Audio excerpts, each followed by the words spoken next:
इस मालूमाती नशिस्त में खुशामदीद। आज हम सॉफ्टवेयर की दुनिया के एक बहुत ही दिलचस्प मौजू पर बात करने वाले हैं, यानी सिस्टम्स की आपस में बातचीत, जिसे तकनीकी ज़बान में इंटरऑपरेबिलिटी कहते हैं। सबसे पहले ये बताना बहुत ज़रूरी है कि ये तमाम मवाद डिजिटल सर्विसेज प्रोग्राम की इंटेलेक्चुअल प्रॉपर्टी है, और सच पूछें तो डिजिटल सर्विसेज प्रोग्राम की टीम ने दुनिया भर के तुलबा के लिए इन मुश्किल तकनीकी तस्वुरात को बिल्कुल आसान और सादा बनाने के लिए दिन रात एक करके ये नशिस्त तैयार की है। तो आज हम मुश्किल कोडिंग की बात नहीं करेंगे, बल्कि इस सारे कॉन्सेप्ट को एक शानदार रेस्टोरेंट की मिसाल से समझेंगे। आज के मेन्यू पर अगर नजर डालें तो सबसे पहले हम दी टेक रेस्टोरेंट का जायजा लेंगे। फिर देखेंगे कि एपीआईज यानी हमारा मेयारी वेटर क्या करता है।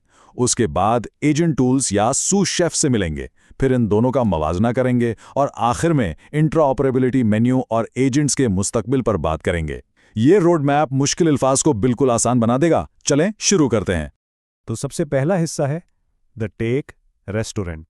आइए जरा इस इंटरऑपरेबिलिटी का मंजरनामा तरतीब देते हैं। अब जरा जदीद सॉफ्टवेयर को कोड की लंबी और बोरिंग लाइनों के बजाय एक 5 स्टार बहुत ही मसरूफ रेस्टोरेंट के तौर पर तस्वुर करें।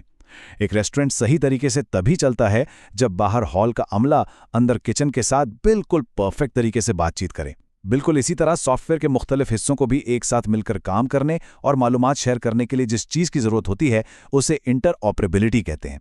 अगर ये राब्ता टूट जाए तो समझे सारा निज़ाम ठप हो गया। इस रेस्टोरेंट की मिसाल में जो कस्टमर है वो दरअसल सॉफ्टवेयर का फ्रंट एंड है, यानी वो ऐप या स्क्रीन जो हम सब रोज़मर्रा इस्तेमाल करते हैं, और जो किचन है वो बैकएंड सर्वर या एआई मॉडल है। ये वो जगह है जहां सारा असल और भारी काम हो रहा होता है, जैसे कि किचन में खाना पकता है। अब चलते हैं दूसरे हिस्से की तरफ, एपीआईज यानी हमारा मेयारी वेटर जो बिल्कुल सख्त उसूलों और पैगाम रसानी पर काम करता है। एपीआई या एप्लीकेशन प्रोग्रामिंग इंटरफेस नाम थोड़ा मुश्किल है, लेकिन इसे समझना बहुत आसान है। इस तारीफ में सबसे अहम लफ्ज़ है सख्त। इस एपीआई को बिल्कुल एक ऐसे वेटर की तरह समझें जो रोबोट है। इसे जो हिदायत दी गई हैं या जो मेन्यू में लिखा है, ये इससे 1 इंच भी इधर उधर नहीं हो सकता। ये अपनी तरफ से कोई मशवरा नहीं दे सकता, बस लिखे हुए उसूलों का पाबंद है। इस वेटर का काम करने का तरीका कुछ यूं है। कस्टमर ने मेन्यू से एक मखसूस चीज़ का ऑर्डर दिया, वेटर किचन गया, बिल्कुल वही टिकट शेफ को दिया और वापस आके बिल्कुल वही खाना टेबल पर रख दिया। ना उससे एक निवाला कम, ना एक निवाला ज़्यादा। बस इस एपीआई वेटर का काम सिर्फ और सिर्फ पैगाम को एक जगह से दूसरी जगह पहुंचाना है। तो अब आते हैं तीसरे और सबसे दिलचस्प हिस्से पर, एजेंट टूल्स यानी हमारा सूस शेफ। यहाँ हम स्याको-सबाक, इरादे और खुद मुख्तारी की बात करेंगे। यहाँ हम मुतारिफ करवा रहे हैं मॉडल कंटेक्स्ट प्रोटोकॉल या मुख्तसरन एमसीपी को। ये दरअसल एआई मॉडल्स को मुख्तलिफ टूल्स और डेटा तक रसाई देता है। अब मज़े की बात यह है कि एमसीपी किसी सख्त पैगाम रसां वेटर की तरह काम नहीं करता, बल्कि ये एक इंतहाई माहिर और खुद मुख्तार सूस शेफ की तरह है। ये सिर्फ ऑर्डर नहीं लेता, बल्कि ये समझने की कोशिश करता है कि कस्टमर असल में क्या चाह रहा है।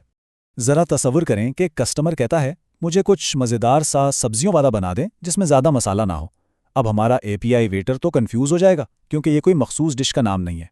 लेकिन एमसीपी सूस शेफ क्या करेगा? वो खुद पेंट्री में जाके इन्वेंट्री चेक करेगा, कस्टमर की ग़िज़ाई ज़रूरियात और इरादे को समझेगा और किचन के आलात को खुद इस्तेमाल करके एक बेहतरीन डिश तैयार कर लेगा। ये खुद फैसला करने और मसला हल करने की सलाहियत रखता है। अब चौथा हिस्सा, वेटर्स और शेफ्स का मुवाजना। इन दोनों सिस्टम्स के बुनियादी फ़र्क को समझना बहुत ज़रूरी है। इस फ़र्क को बिल्कुल वाज़ेह तौर पर देखें। एपीआई वेटर सख्त है, सिर्फ उसूलों पर चलता है और मेन्यू का पाबंद है। उसे हर चीज़ के लिए मरहलावार हिदायत चाहिए होती हैं। इसके बरक्स एमसीपी सूस शेफ पूरे स्याको सबाक को समझता है, इरादे को भांप लेता है और आज़ादाना तौर पर खुद मसले का हल निकालता है। एक उसूलों का पाबंद है और दूसरा तख्लीकी तौर पर काम करने वाला मसला कुशा है। अब यहाँ एक बहुत ही ज़बरदस्त सवाल पैदा होता है। अगर ये एमसीपी सूस शेफ इतना ही काबिल, स्मार्ट और होशियार है, तो भला कोई रेस्टोरेंट अपने सारे वेटर्स को फारिग करके सिर्फ शेफ्स क्यों नहीं रख लेता? इसी सवाल का जवाब हमें अपने 5वें हिस्से में मिलेगा, दी इंटरऑपरेबिलिटी मेन्यू। देखते हैं कि ये दोनों हमआहंगी के साथ मिलकर कैसे काम करते हैं। बात दरअसल ये है कि ये सादा, सीधे साधे और बार बार होने वाले कामों के लिए, जहां सिर्फ डेटा को एक जगह से दूसरी जगह तेजी से पहुंचाना हो, वहां एपीआई वेटर का कोई मुकाबला नहीं। वो नाकाबिले यकीन हद तक तेज और कारआमद है, उसे सोचने की जरूरत नहीं होती। लेकिन जैसे ही काम में कोई पेचीदगी आए या जहां फैसला करने की जरूरत हो, तो वहां एमसीपी सूशेफ चार्ज संभाल लेता है। तो ये दोनों एक दूसरे के दुश्मन या मुतबादिल नहीं हैं, बल्कि एक बेहतरीन रेस्टोरेंट चलाने के लिए इन दोनों का मिलकर काम करना लाजमी है। और अब हम आखिरी हिस्से की तरफ बढ़ रहे हैं, एजेंट्स का मुस्तकबिल, यानी इस पूरे रेस्टोरेंट को ऑटोमेट करना।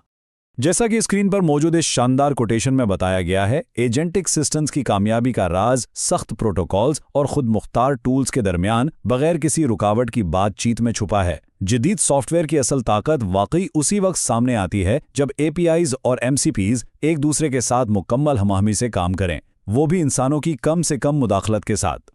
तो इस मालूमाती नशिस्त को एक इंतहाई गहरी और दिलचस्प सोच पर ख़त्म करते हैं। ज़रा तसव्वुर करें, एक ऐसे मुस्तकबिल के बारे में सोचें जहां ये सारा सॉफ्टवेयर इकोसिस्टम, यानी पूरा का पूरा डिजिटल किचन, इन ज़हीन एजेंट्स और परफेक्ट इंटरऑपरेबिलिटी के जरिए बिल्कुल खुदकार अंदाज में चल रहा हो। क्या ये हमारी टेक्नोलॉजी की दुनिया को मुकम्मल तौर पर तब्दील नहीं कर देगा? डिजिटल सर्विसेज प्रोग्राम की पूरी टीम को उम्मीद है कि आज एपीआई और एमपीसी का ये फ़र्क बहुत ही वाज़ेह और दिलचस्प अंदाज में समझ आ गया होगा। इस शानदार मुस्तकबिल के बारे में सोचते रहें और सीखने का ये सफ़र कभी रुकना नहीं चाहिए।